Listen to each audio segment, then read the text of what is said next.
Chennai Silks. Tamil Janam தொலைக்காட்சி செய்தி எதிரொலியாக 3 மாதங்களுக்கு பிறகு மதுரை மாநகராட்சி கூட்டம் நடைபெற்று வருகிறது. இதுகுறித்து நமது செய்தியாளர் நாகேந்திரனிடம் கூடுதல் தகவல்களை கேட்கலாம். நாகேந்திரன், 3 மாதங்களுக்கு பிறகு மதுரை மாநகராட்சி கூட்டம் நடைபெற்று வருகிறது. இது குறித்த முழு விவரம் என்ன? வணக்கம் அபிராமி.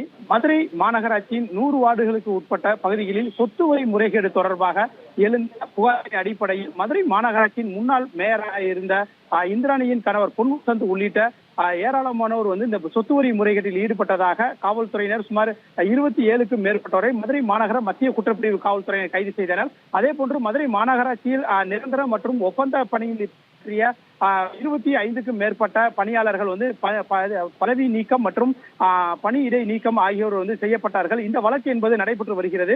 இதன் காரணமாக மதுரை மாநகராட்சியில் அந்த மாமன்ற கூட்டம் என்பது நடைபெறாமல் இருந்தது. குறிப்பாக மாநகராட்சியினோட 5 மண்டல தலைவர்கள், அதே போன்று 2 குழு தலைவர்கள், மதுரை மாநகராட்சியினுடைய மேயராக இருந்த இந்திராணி ஆகியோர் இந்த ராஜினாமா செய்தார்கள். இதன் காரணமாக மதுரை மாநகராட்சியில் கடந்த 3 மாதங்களுக்கு மேலாக மாமன்ற கூட்டம் என்பது நடைபெறாமல் இருந்தது.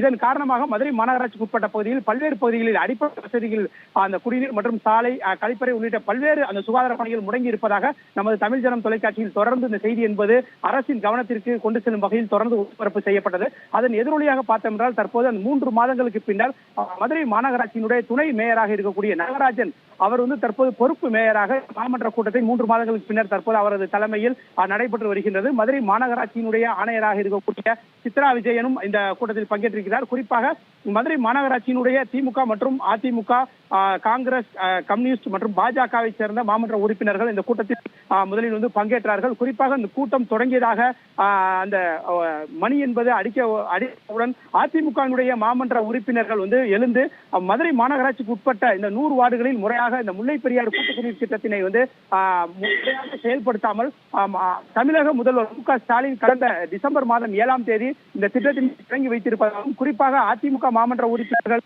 பகுதிகளில் இந்த முல்லை பெரியாறு கூட்டுக்குடிநீர் திட்டம் செயல்படுத்தவில்லை என அந்த குற்றச்சாட்டுகளை முன்வைத்து அவர்கள் அந்த மாமன்ற கூட்டத்தினை வெளிநடப்பு செய்தார்கள்.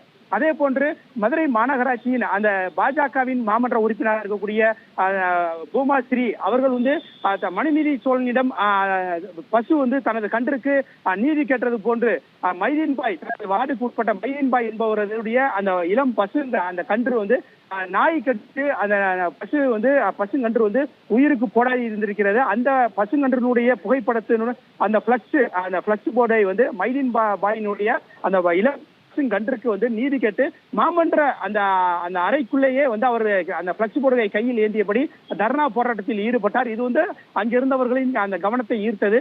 இந்த நிலையில் பார்த்தோம் என்றால் அந்த போராட்டத்தில் ஈடுபட்ட பாஜக அந்த மாமன்ற உறுப்பினரை அங்கிருந்த திமுக மாமன்ற உறுப்பினர்கள் மற்றும் அவை காவலர்கள் அவர்கள் அந்த பிளக்ஸ் போர்டுகளை பருங்கி அவரை அந்த அவையிலிருந்து தற்போது வெளியே ஏற்றியிருக்கிறார்கள்.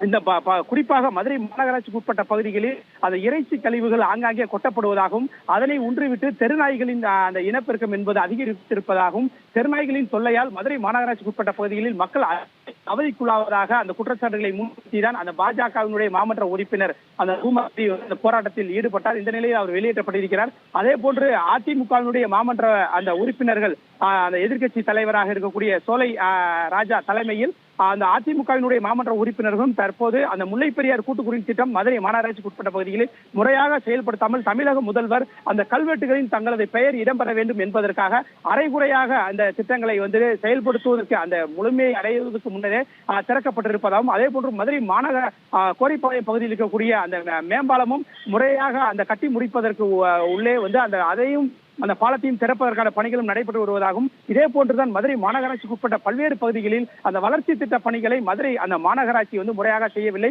குறிப்பாக திமுக அந்த 2 அமைச்சர்கள் இருந்தும் ஆனால் மேயரை நியமிக்கப்படாததால் தான் 3 மாதங்களுக்கு பின்னர் தற்போது அந்த மாமன்ற கூட்டம் தொடங்குவதாகவும், இந்த மாமன்ற கூட்டம் தற்போது தொடங்கி நடைபெற்று தற்போது முதற்கட்ட அந்த மாமன்ற கூட்டம் என்பது நிறைவடைந்திருக்கிறது. இதனைத் தொடர்ந்து பொறுப்பு மேயராக இருக்கக்கூடிய நாகராஜன் தலைமையில் 131 அந்த மதுரை மாநகராட்சிக்கு உட்பட்ட 131 அந்த வளர்ச்சி திட்ட குறித்த அந்த தீர்மானங்கள் இன்னும் சற்று நேரத்தில் பட்ஜெட் கூட்டத்தொடராக தொடங்க இருக்கிறது. அந்த பட்ஜெட் கூட்டத்தொடரில் மதுரை மாநகராட்சிக்கு உட்பட்ட அந்த 100 வார்டுகளுக்கு உட்பட்ட பல்வேறு அந்த வளர்ச்சி பணிகள் குறித்த 131 தீர்மானங்கள், அந்த வளர்ச்சி பணிகளினுடைய அந்த திட்ட பணிகள் குறித்த அந்த தீர்மானங்கள் என்பது இன்னும் சற்று நேரத்தில் அந்த மாமன்ற கூட்டத்தின் அந்த பட்ஜெட் கூட்டத்தொடராக நடைபெற இருக்கிறது. இது தற்போது 3 மாதங்களுக்கு பின்னர் நடைபெறக்கூடிய இந்த மாமன்ற கூட்டம் தமிழ் ஜனம் செய்தி எதிரொலியின் காரணமாகவே நடைபெறுவது என்பது முக்கியத்துவம் வாய்ந்ததாக பார்க்கப்படுகின்றது. அபிராமி, விவரங்களுக்கு நன்றி நாகேந்திரன்.